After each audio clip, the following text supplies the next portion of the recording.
les scorpions, ascendant scorpion, lune en scorpion. Principalement, cet horoscope, il est destiné aux personnes qui ont soleil en scorpion, mais vous pouvez quand même y jeter un petit peu un coup d'œil. L'année 2025 va être assez intense pour plusieurs raisons. Beaucoup de planètes qui changent d'énergie. Uranus qui passe en Gémeaux. Pluton qui passe également définitivement en Verseau. Autant dire qu'avec la rétro de Mars, vous allez être très sollicité au niveau des énergies. Ça peut enclencher au départ de la fatigue, de la lassitude, mais il y a une machine à lancer et vous allez y arriver parfaitement. Le Scorpion est très à l'aise dans les changements de vie, dans les changements d'énergie, les changements de cap, et votre famille va pouvoir compter sur vous. Alors déjà, si vous souhaitez commander votre thème de naissance, votre révolution solaire, vous avez le lien dans la description. J'ai préparé aussi un agenda, l'astrojournal pour l'année. Ça va, si vous l'achetez, ça soutient la chaîne, ça aide, ça participe aussi de cette énergie qui est mise en avant.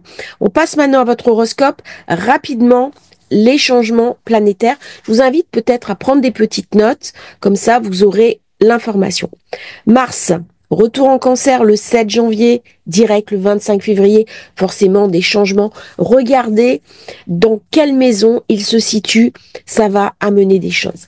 Vénus rétro dans le Bélier, à partir du 3 mars, direct le 14 avril, forcément, comme toute rétro, ça amène des événements soudains au moment où ça débloque. Jupiter sera enfin direct le 5 février. Par contre, il rentre dans le Cancer le 10 juin. Là, vous allez avoir une très belle opportunité financière parce que le Cancer est en bel aspect avec le Scorpion. Profitez-en. Rétro le 12 novembre. Avant cette date, après, ça se bloque toujours un petit peu. Saturne entre dans le Bélier. C'est un signe de feu. Il y a de la tension. Mais pour vous, Scorpion, ça peut être intéressant parce que c'est le signe de Mars. Donc, vous aurez sûrement plus d'énergie, plus de choses concrètes dans la tête. Rétro du 14 juillet au 29 novembre. Uranus, très important pour vous. Attendez-vous à une période de grande instabilité à ce moment-là. Gémeaux, le 8 juillet. Rétro, le 7 septembre, entre le Gémeaux et le Taureau. Neptune entrera dans le Bélier le 31 mars. Et oui, toutes les énergies changent. Vous voyez, c'est très actif. Rétro le 5 juillet. Bélier Poisson, direct le 11 décembre. Pluton en Verseau, rétro du 5 mai au 14 octobre. Et nous avons, bien sûr, le nœud nord en Poisson qui va ramener chez vous beaucoup d'intuition, de sensibilité. C'est le moment de vous connecter à vos intuitions profondes, vos ressentis. Vous allez de nouveau avoir un accompagnement très mystique. On passe maintenant à l'interprétation, maintenant qu'on a vu les dates. Au niveau des Scorpions, c'est une année de changement profond. Vous allez être invité à vous adapter aux événements nouveaux. On va parler changement de carrière, on va parler faire un bébé, se mettre en couple, augmenter sa richesse, bref, des belles nouvelles qui arrivent. Nous avons Mars qui est dans sa rétro, dans le signe du Lion. Vous êtes très impacté parce que c'est votre planète principale. Autant dire qu'avec le changement Pluton dans le Verseau, la rétro de Mars, les Scorpions, nous sommes un petit peu fatigués. Mars est un cycle de 2 ans. C'est la planète de votre vie. On va regarder ce qui se passait à peu près au 17 novembre 2023, lorsque Mars a rejoint le Soleil dans un quasimi. Ça s'était produit dans le signe du Scorpion. Regardez ce qui s'est passé à cette date-là. Vous aurez un petit peu les tendances, ce que vous avez vécu. Ça a été un voyage initiatique de 2 ans où vous avez transformé beaucoup de choses. Ça peut être, bien sûr, un changement radical de carrière, un changement massif. Regardez quelle maison tombe dans le Scorpion, où se trouve votre soleil de naissance, parce que là, vous allez avoir une nouvelle identité. Vous avez des nouvelles choses qui arrivent, changement complet de cap. Là, on est dans quelque chose qui est le « je suis ». Comment vous définissez-vous? Alors, ça peut être je suis célibataire, je suis enseignant, je suis parent, je suis pauvre, je suis riche. Regardez ce que c'est. Il va y avoir des changements d'identité, des changements de compréhension du monde jusqu'à peu près novembre 2026.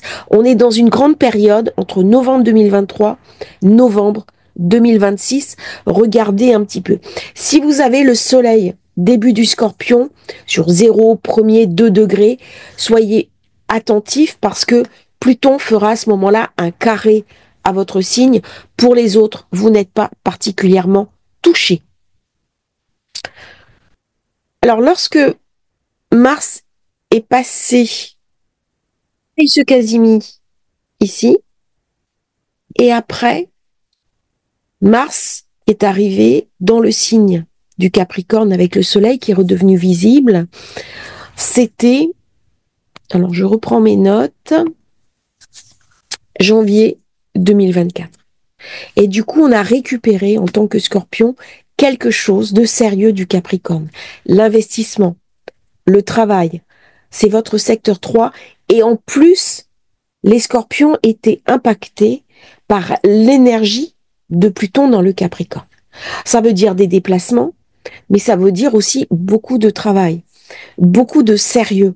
Il y a quelque chose qui est marqué là et qui va se déployer jusqu'à ce que nous ayons de nouveau une conjonction Mars-Nœud Nord dans le Poisson mi-mars 2026. Donc vous voyez 2025, au niveau des énergies de profondeur, même s'il y a des changements qui arrivent, on se dirige vers quelque chose d'une destinée. On se dirige, une fois que Mars aura cessé la rétro et reprendra la marche directe, à ce moment-là, quelque chose va lâcher 2026. Mais là, on est toujours en train de monter vers une grande avancée, une grande énergie qui nécessite de mettre en place de la créativité, de l'entrepreneuriat, de fertiliser nos projets, de s'occuper de nos enfants et de monter peut-être des projets familiaux. C'est une période idéale pour rencontrer quelqu'un, pour tomber amoureux. Ça met l'accent sur la 5. Allez chercher en vous votre créativité.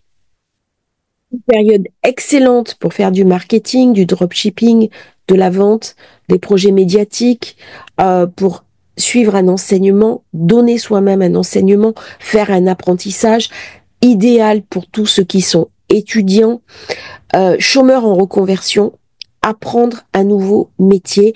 On me demande véritablement de basculer dans un nouveau monde, de m'y adapter.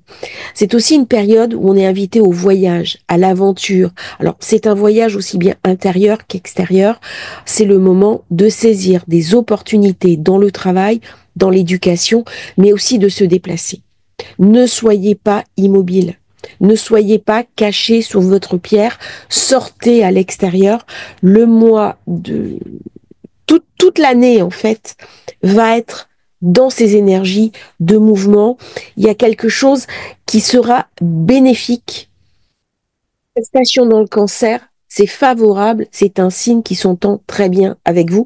Il parle de fécondité, il parle de nouveaux projets, il parle aussi d'immobilier. Par rapport au Cancer, c'est votre secteur 9, autant dire que des déplacements au long cours vont être déterminants pour vous. Il peut y avoir aussi un changement de pays, une expatriation. Bref, vous voyez, ça bouge beaucoup.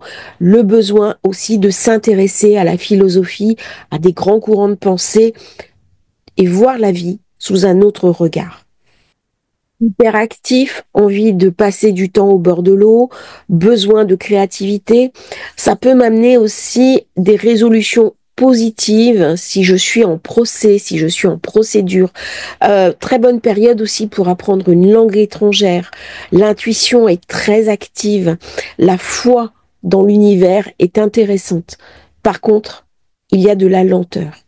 Il y a quelque chose qui est retenu parce qu'on est dans une rétro. Au moment où Mars va lâcher, vous allez sentir une énergie bénéfique qui va vous pousser en avant au début de l'année prochaine. Ne loupez pas. Vous avez au début de la vidéo ces dates que je vous ai notées. à ce moment-là, quelque chose va se remettre en avant. Vous allez récupérer votre engagement légendaire. Mars sera également en Lion, hein, euh, jusqu'au 17 juin. Ça correspond à la zone de la carrière, du travail. Là, on va penser sérieusement. Vous pouvez changer d'orientation, être embauché pour un nouveau travail, quitter votre travail, vous mettre à son compte. Attention, parce que l'année prochaine va quand même être un petit peu changeante au niveau économique. Soyez vigilants dans les décisions que vous aurez à prendre, parce que Mars, il est fougueux, hein. Il pousse en avant.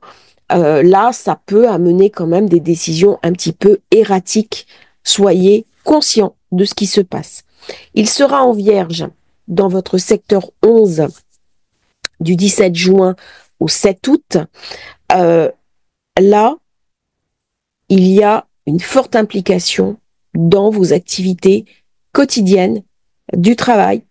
Il peut y avoir des augmentations, des promotions. On est très engagé dans ces missions. On peut avoir aussi de nombreux contacts, aller à des colloques, faire des échanges de cartes de visite. Soyez ouverts, allez sur LinkedIn, faites du réseautage durant cette période. Il va y avoir également des amitiés qui vont rentrer dans notre vie et des personnes, au contraire, dont on va se séparer, des personnes avec qui nous n'avons plus d'affinité. Donc du tri va se faire. Ça va être une période très tournée vers les projets, très tournée vers l'avenir, avec beaucoup de dynamisme. Il peut y avoir aussi une fâcherie avec un ami, et puis on se rabibochera un petit peu plus tard dans l'année, ou pas du tout. Il y a quelque chose d'agressif. Il y a quelque chose de dynamique, il y a quelque chose qui pousse en avant. On va parler vraiment d'ambition professionnelle dans cette période. Du 7 août au 22 septembre, Mars rentre au contraire dans la balance. Ça va être une période plus difficile. On est en zone 12. Donc il faudra faire attention. C'est une période très positive pour nettoyer des douleurs, pour faire une thérapie, pour commander son thème de naissance, faire sa révolution solaire, partir pour une escapade un petit peu loin, chercher un équilibre entre vie professionnelle et vie privée, éliminer une habitude, une dépendance. Par contre, attention. C'est une période où je peux être confrontée à mes autosabotages, où je peux être confrontée aussi à ce qui m'empêche d'avancer, à ce qui me retient en arrière. Du 22 septembre au 5 novembre, Mars sera enfin chez vous. Ça va ramener de la passion, de la détermination, de la décision, de l'ambition. Durant cette période, on va mettre fin à des situations qui ne nous conviennent plus. Dès que j'ai la nouvelle lune en scorpion, pardon, je recommence un nouveau cycle. Il y a quelque chose d'un renouveau. C'est beaucoup plus dynamique. Il y a un instinct de compétition qui se met en place. Par contre, je peux me faire rattraper un petit peu par mon côté sombre, par mon côté douteux, par mes doutes, par mes incertitudes. Il y a chez le scorpion des peurs enfouies, et dès qu'il ouvre un petit peu la caverne, ça peut lui sauter au visage. Donc là, si on a besoin de faire du tri, on peut changer de résidence, on peut faire un voyage à l'étranger. Les relations devenues obsolètes seront éliminées de notre vie. C'est un moment aussi pour rencontrer quelqu'un, tomber amoureux, à condition que ce soit vous qui fassiez les premiers pas. À partir du 5 novembre jusqu'au 15 novembre, il sera dans le Sagittaire, votre secteur 2.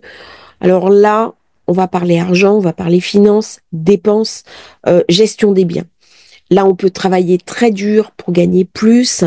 Il est très agréable, Mars, dans cette position-là, parce qu'il est en signe de feu. Il est très en affinité avec les signes de feu.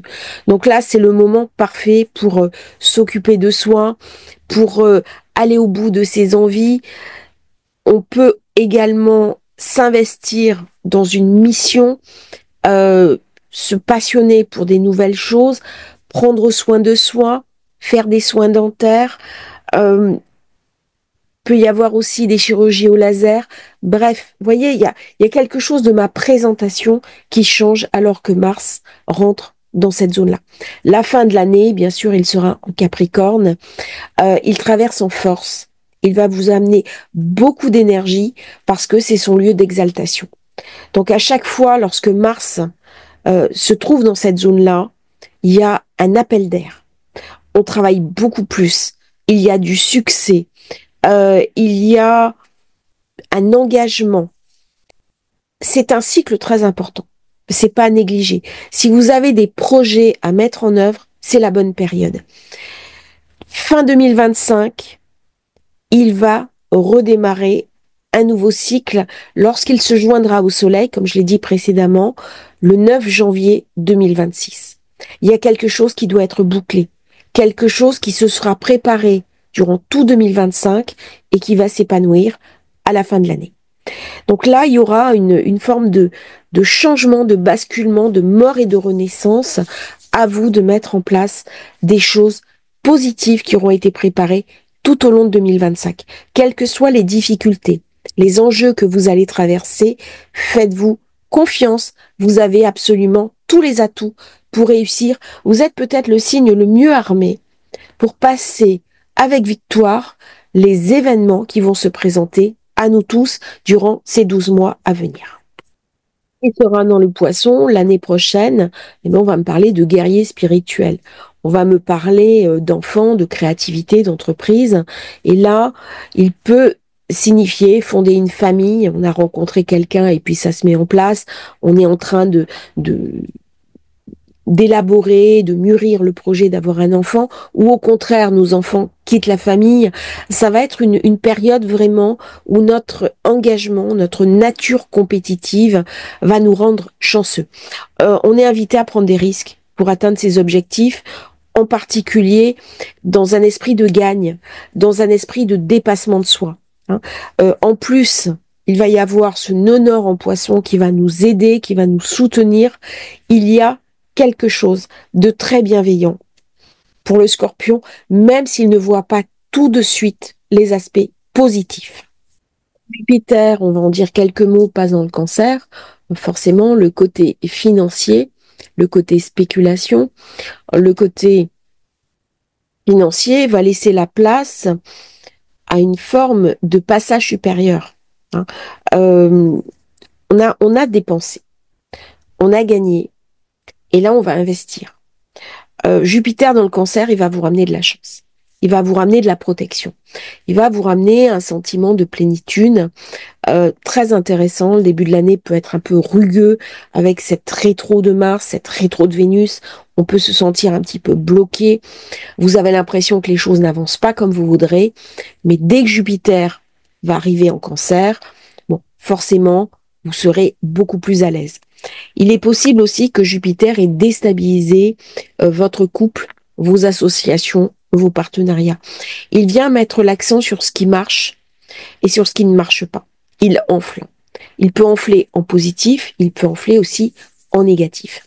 Quelques mots quand même sur Uranus. Uranus qui change de signe, qui passe dans votre secteur 7.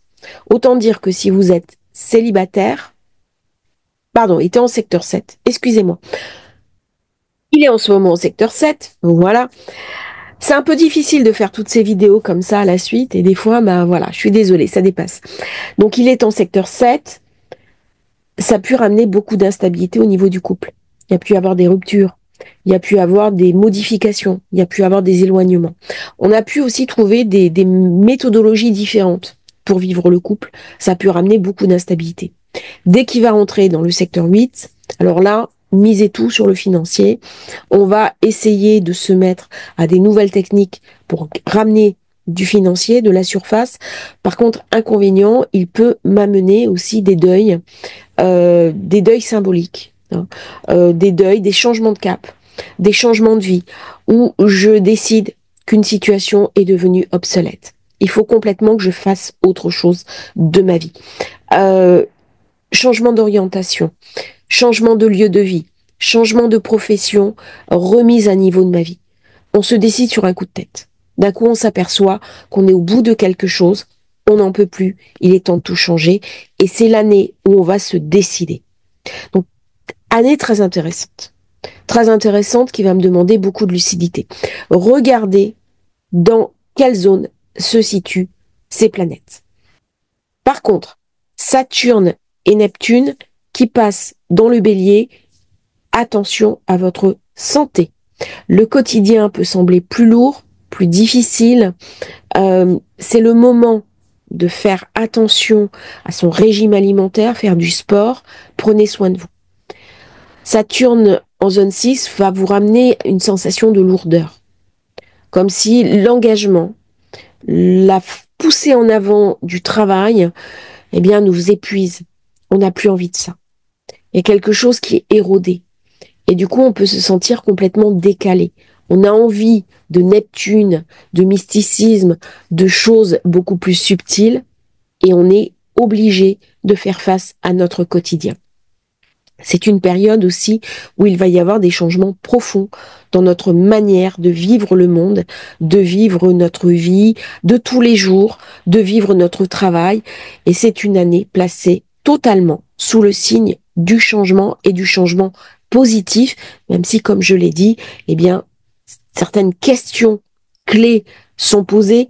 Regardez chaque nouvelle lune, regardez chaque pleine lune, où est-ce qu'elle se déroule, quelle maison elle active, et puis regardez sur la chaîne, j'en parle à chaque fois, les vidéos nouvelle lune, les vidéos pleine lune, comment ça va venir vous impacter pour cette année 2025. Je vous remercie d'avoir suivi cette vidéo, j'espère qu'elle vous aura intéressé. N'oubliez pas de vous abonner à la chaîne et à bientôt sur Astrologie Facile.